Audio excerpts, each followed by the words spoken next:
এরপর হয়তো আপনি কাজে যাবেন, চাকরিতে যাবেন বা ব্যবসায় যাবেন বা আপনি শিক্ষাক্ষেত্রে যাবেন ইত্যাদি ইত্যাদি। যে ক্ষেত্রেই যান না কেন আপনি মনে রাখবেন আপনি রোজাদার। যে ক্ষেত্রেই যান আপনি মনে রাখবেন আপনি রোজাদার। আমি কারোর সাথে এখন ঝগড়া করতে পারবো না, কারোর সাথে এখন মারামারি করতে পারবো না, আমি কারো গীবত করতে পারবো না, আমি মিথ্যা বলতে পারবো না, আমি মাপে কম দিতে পারবো না, আমি জনগণকে ঠকাতে পারবো না, আমি রোজাদার। এটা মনে রাখবেন। এটা মনে রাখলে পরে দেখবেন ইনশাআল্লাহ তাআলা আপনি আল্লাহকে পাচ্ছেন, আল্লাহর মাআরিফত পাচ্ছেন। খাচ্ছি না আল্লাহর ভয় না, পানি পান করছি না, স্ত্রী সহবাস করছি না, কার ভয়ে? আল্লাহর ভয় না? এত কঠিন কাজ করার পরেও রোজার নেকি পাওয়া যাবে না যদি রোজা রাখা অবস্থায় আমি মিথ্যা বলি, মাপে কম দেই, গীবত করি, সুদ খাই, জেনা করি ইত্যাদি। নবী সাল্লাল্লাহু আলাইহি ওয়াসাল্লাম বলেছেন সেই ব্যক্তির পানাহার ছেড়ে দেয় আল্লাহর কিচ্ছু যায় আসে না যে ব্যক্তি রোজা রেখে অশ্লীল কাজ করেছে। মা বোনদেরকেও বলবো, রোজা রেখে যদি বেপরদায় চলেন রোজার কোনো দাম নাই। রোজা রেখেও যদি এমন কাপড় পরে চলেন যেই কাপড় পরা না পরে একই কথা, ঢাকা শহরের ফ্যামিনিস্ট মেয়েদের মতো জিন্স আর গেঞ্জি পরে ঘোরেন, রোজা রাখা না রাখা আপনার একই কথা। এটা রোজা হয়নি, উপবাস হয়েছে, উপবাস। ইকোনমিক সেকশন আমরা যারা আছি, আমরা যদি রোজা রেখেও সুদ খাই, আমার রোজা রাখা না রাখা আল্লাহর কিচ্ছু যায় আসে না। আমরা ধর্মীয় ক্ষেত্রে যারা আছি, জানা অনুযায়ী আমল যদি না করি, দিনকে দুনিয়ার স্বার্থে ব্যবহার করি, আমাদের রোজা রাখা না রাখায় কিছু যায় আসে না। আমরা যদি মিথ্যা বলি, অন্যের গীবত করি, অশ্লীল কাজ করি, গার্লফ্রেন্ডের সাথে সময় কাটাই, ওর সাথে কফি খেতে যাই, ডেটিং করতে যাই, এই যে ফেসবুকের মাধ্যমে চ্যাটিংয়ে প্রেম করি, ইউটিউবে অশ্লীল ভিডিও দেখি, পর্নোগ্রাফি দেখি ইত্যাদি ইত্যাদি, এইসব রোজা রাখা না রাখা আল্লাহর কিচ্ছু যায় আসে। আমি হাত জোর করে মিনতি করছি ভাই, খাওয়া পান করা, স্ত্রী সহবাস ছেড়ে দেওয়ার নাম রোজা নয়, এটার নাম রোজা নয়, এটা একটা অংশ রোজার মাত্র। রোজা রেখে আল্লাহর যাবতীয় হারাম ত্যাগ করলে পরে রোজা হবে ইনশাআল্লাহ। এই কাজগুলো করার চেষ্টা করি, আল্লাহ পাক তৌফিক দান করুন। রোজা রাখা অবস্থায় আপনি বেশি বেশি জিকির করবেন। কি করবেন? সুবহানাল্লাহ পড়বেন, আলহামদুলিল্লাহ পড়বেন, আল্লাহু আকবার পড়বেন, লা ইলাহা ইল্লাল্লাহ পড়বেন, লা হাওলা ওয়ালা কুওয়াতা ইল্লা বিল্লাহ পড়বেন হাসবি আল্লাহ ওয়া নি'মাল ওয়াকিল, সুবহানাল্লাহি ওয়া বিহামদিহি, সুবহানাল্লাহিল আযীম, সুবহানাল্লাহিল আযীম ওয়া বিহামদিহি। পড়বেন আস্তাগফিরুল্লাহ ওয়া আতুবু ইলাইহি, আস্তাগফিরুল্লাহ ওয়া আতুবু ইলাইহি। পড়বেন লা ইলাহা ইল্লাল্লাহ ওয়াহদাহু লা শারীকা লাহ, লাহুল মুলকু ওয়া লাহুল হামদু ওয়া হুয়া আলা কুল্লি শাইইন কাদির। পারা যাবে না ইনশাআল্লাহ? বেশি বেশি পড়বেন। আরেকটা কাজ করবেন, প্রতিটা কাজ নবী সাল্লাল্লাহু আলাইহি ওয়াসাল্লামের সুন্নাহ মাফিক করার চেষ্টা করুন। সুন্নাহ মাফিক, খাচ্ছেন তার সুন্নাহ মাফিক, টয়লেট করছেন তার সুন্নাহ মাফিক, ঘুমাচ্ছেন তার সুন্নাহ মাফিক। সুন্নাহর বইগুলো আছে না বাজারে, কিনে নেবেন, কিনে নিয়ে দেখবেন প্রতিটা কাজ কিভাবে করলে সুন্নাহ হবে।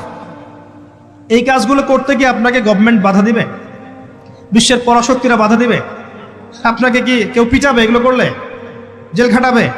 এগুলো আমাদের ব্যক্তি স্বার্থের ব্যাপার, ইচ্ছা করলেই করা যায়। এই ইচ্ছাটা আল্লাহ পাক আমাদের অন্তরে জাগ্রত করুন, আমিন। একটা কাজে কথা বলবো, নর্মালি আমরা ফরজগুলোতে বেশি ফোকাস করি, ফরজ ওয়াজিবে। রমজান মাসের সুন্নত মোস্তাহাবেও ফোকাস করতে হবে।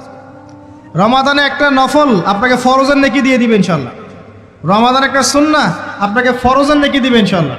তো রমজান মাসে শুধু ফরজ নয়, একটু সুন্নাহ সালাতগুলো, নফল সালাতগুলো একটু বেশি বেশি পড়ার চেষ্টা করি, আল্লাহ পাক তৌফিক দান করুন।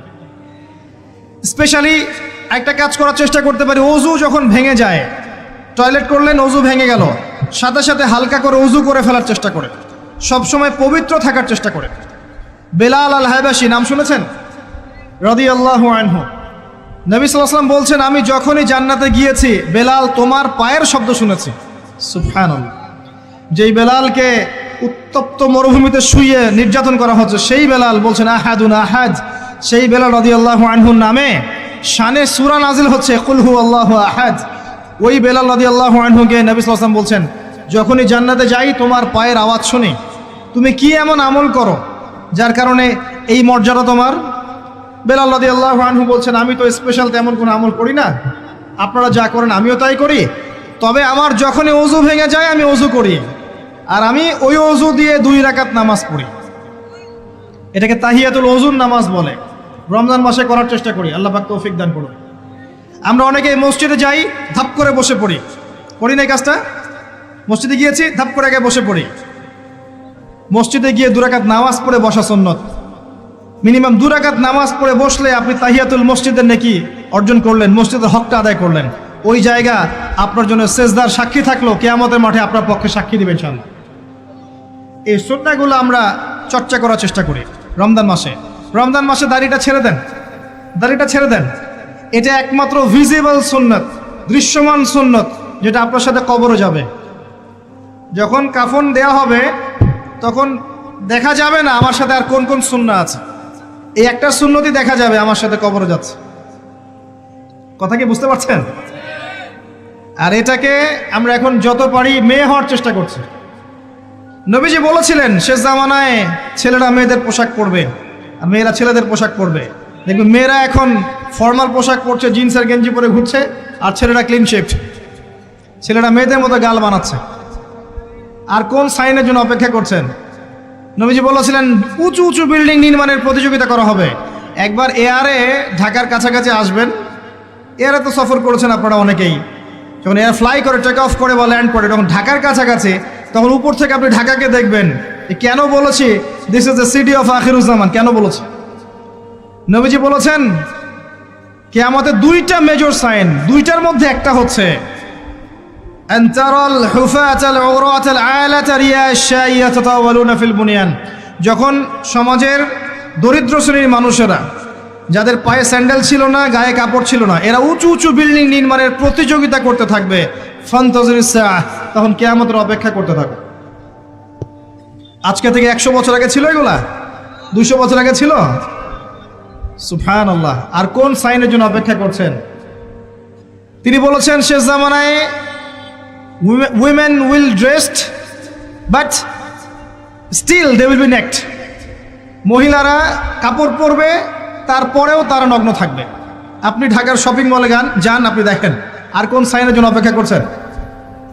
শুধু ঢাকা কেন, গ্রামগঞ্জে ছড়িয়ে পড়েছে এগুলো। এখন গ্রামেও ছড়িয়ে পড়েছে, গ্রামে আরো বেশি দেখা গেছে। মাশাআল্লাহ, গ্রামে গিয়ে আমরা হতভাগ। সুবহানাল্লাহ, গ্রামের মেয়েগুলা, গ্রামের মেয়ে ঢাকা শহরের মেয়েকে পার করে ফেলেছে। বাদ দেন, ওইদিকে না যাই, ডিফারেন্ট টপিক।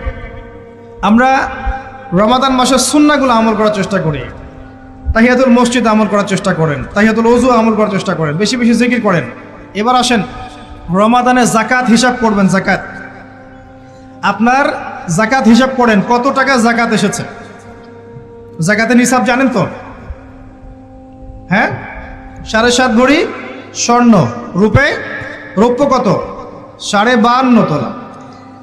আপনার এই চাষাবাদের ওসর আসে, ব্যবসায়িক পণ্য থাকলে, সঞ্চিত সম্পদ থাকলে সব কিছু হিসেব করে মুফতি সাহেব আছেন, কওমি মাদ্রাসার আলেমদের কাছে যাবেন, জাকাতের ক্যালকুলেশন করে নেবেন যে আমার এত টাকা জাকাত এসেছে। এভাবে জাকাতটা রমজান মাসে দিয়ে দেওয়ার চেষ্টা করেন।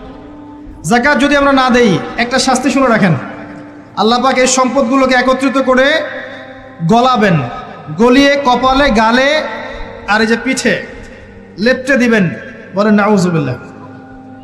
এবং এটা একটা সাপের আকৃতি ধারণ করবে। সাপ গলায় পেঁচানো থাকবে, কপালে দংশন করতে থাকবে, বলবে আমি তোমার মাল 7 ভোগ করো, আমি তোমার মাল 7 ভোগ করো।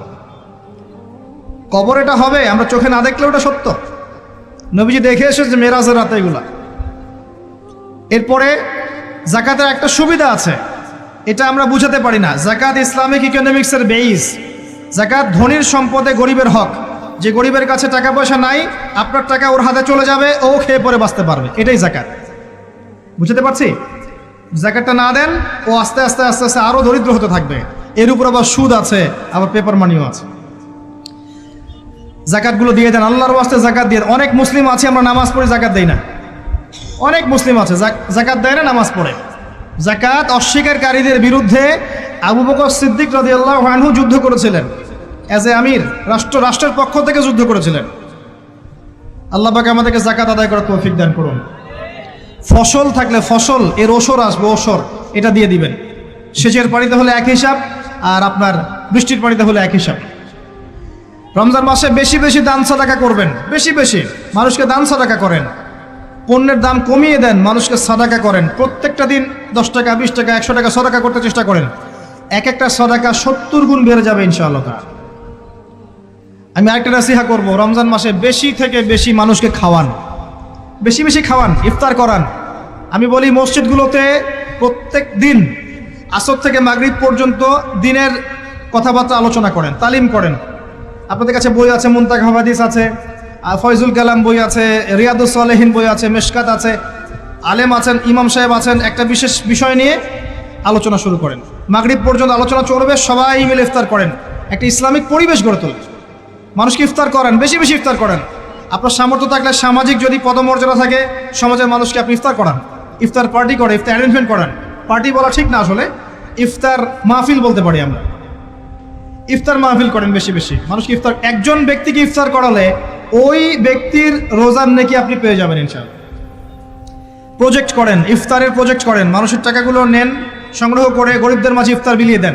দুইটা পদ্ধতি হতে পারে, আমি নিজেও করবো ইনশাআল্লাহ তাআলা।